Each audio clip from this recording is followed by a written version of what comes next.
ওম বন্ধুগণ, আজ আমরা এই ভিডিওটিতে মৃত্যু সম্বন্ধে কিছু জানব।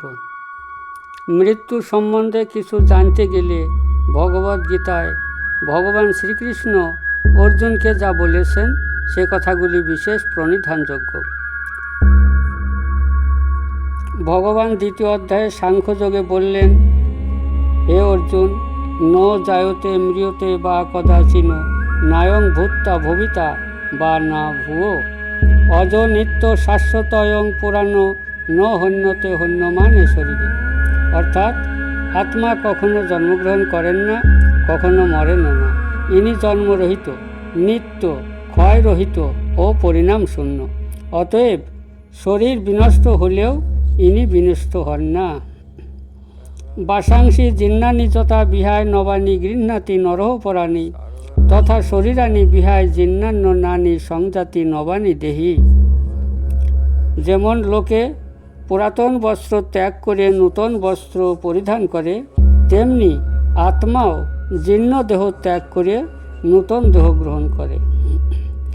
নৈনং ছিন্দতি শস্ত্রাণি নৈনং দহতি পাবক ন স ক্লেদন তপ ন শশয়তি মারুত। অস্ত্র একে ছেদন করতে পারে না, আগুন একে পোড়াতে পারে না, জল একে ভেজাতে পারে না, বাতাসে ওড়ে না, কত ছোট কত বড় দেখা যায় না। অজর, অমর, অবিনাশী, অবিচ্ছিন্ন, নিরাকার, নির্বিকার, স্বচ্ছ চৈতন্যের সত্মা এই আত্মা। ভগবান অর্জুনকে বললেন, হে অর্জুন, তুমি যদি এ কথাগুলি নাও উপলব্ধি করতে পারো, মানুষ জন্মগ্রহণ করলেই মৃত্যু আসে, এটা তো প্রত্যক্ষ সত্য। জাতস্য হি ধ্রুবং মৃত্যু ধ্রুবং জন্ম মৃতস্য চ। জন্মিলে মরিতে হবে, অমরকে কথা কবে, চিরস্থির কবে নীর হায়রে জীবন নদে। মাইকেল মধুসূদন দত্ত বললেন। ঋষি কবি রবীন্দ্রনাথ বললেন, মরণ যেদিন দিনের শেষে আসবে জীবন দুয়ারে, সেদিন তুমি কি ধন দিবে ওহারে। ভরা আমার পরাণখানি সম্মুখে তাই দিব আনি, শূন্য হাতে ফিরাবো না ওহারে। সেদিন আমার না রবে ঘর, কেই বা আপন কেই বা পর, বিজন রাতে পতির সাথে মিলবে পতিব্রতা। মরণ আমার মরণ তুমি কহ আমার এই কথা। মৃত্যুকে বোধ হয় এমনিভাবে কেউ আর ভালোবাসতে পারেনি। কবি বলেছেন, মরণ রে তুহু মম শ্যাম সমান। কবি বললেন, মরণকে শ্যামসুন্দরের বাঁশির সঙ্গে তুলনা করেছেন। বংশীধ্বনি শুনিবা মাত্র ভাগ্যবতী গোপাঙ্গনাগণ কুল শিল মান লজ্জা শরম ভয় সমস্ত কিছুকে যমুনার জলে নিক্ষেপ করত, ঊর্ধ্বশ্বাসে বধূর সমীপে ছুটে যেত। তেমনি মরণের বাঁশি যেদিন বেজে উঠবে, আমাদেরকেও সব ছেড়ে ছুড়ে চলে যেতে হবে। মরণরূপী মা এসে বলবে, ওরে খোকা, তুই কি করছিস ধোলাবালি নিয়ে। অমনি খোকা পিছন ফিরে একবার তাকাবে, আপন জনদের দিকে দুপোঁটা চোখের জল ঝরে পড়বে, সঙ্গে সঙ্গে মৃত্যুরূপী মাকে জড়িয়ে ধরবে। এই তো নিত্যদিনের ঘটনা। ভবেরই সুখ দুঃখ চরণে দলিয়া, যাত্রা করিব হরি তোমারে সরিয়া। চরণ টলিবে না, পরাণও গলিবে না, কাহারও আকুল ক্রন্দনে। গতকাল যার সঙ্গে কথা বললাম, আজ সে অজানার দেশে পাড়ি দিল। শ্মশান চিতায় আপনদের যখন পুড়তে দেখি, তখন মনের অজান্তে দুফোঁটা চোখের জল গড়িয়ে পড়ে। আমাকে এমনিভাবে চলে যেতে হবে। আমাদের মস্তকের উপর যমের ভীমদণ্ড বিঘূর্ণিত হচ্ছে। কোন অজানা মুহূর্তে মরণের দুন্দুবি বেজে উঠবে। এই পরিবর্তনশীল জগতে সবই অনিশ্চিত, সবই পরিবর্তনশীল, কোনো কিছুরই নিশ্চয়তা নাই। কিন্তু একমাত্র মৃত্যুই সত্য। মাতৃ সাধক ভবা পাগল বলেছেন, এসেছো ভবে যাবে চলে, এটাই সত্য, আর সব অনিত্য। এই ভারতবর্ষের বুকের উপর দিয়ে কত মোগল গেল, পাঠান গেল, ইংরেজের তরবারি রাজপথ দিয়ে ঝলসে গেল, কিন্তু এখন তারা কোথায় গেল? কালের চক্রে কোথায় ভেসে গেল? যার ভাণ্ডারের জিনিস তার ভাণ্ডারেই পড়ে রইল। মৃত্যু বয়স দেখে না, কালাকাল পাত্র বিবেচনা করে না, কারো রূপ যৌবন দেখে না। মৃত্যুর মায়া মমতা নাই, কারো সুখ দুঃখ বোঝে না, ভালো মন্দ ভাবে না, কারো খোসামত পরামত শোনে না। বল বীর্য ক্ষমতা প্রতাপ সমস্ত গর্ব খর্ব মৃত্যুর কাছে। সর্বদা স্মরণ রাখতে হবে, আমায় মরতে হবে।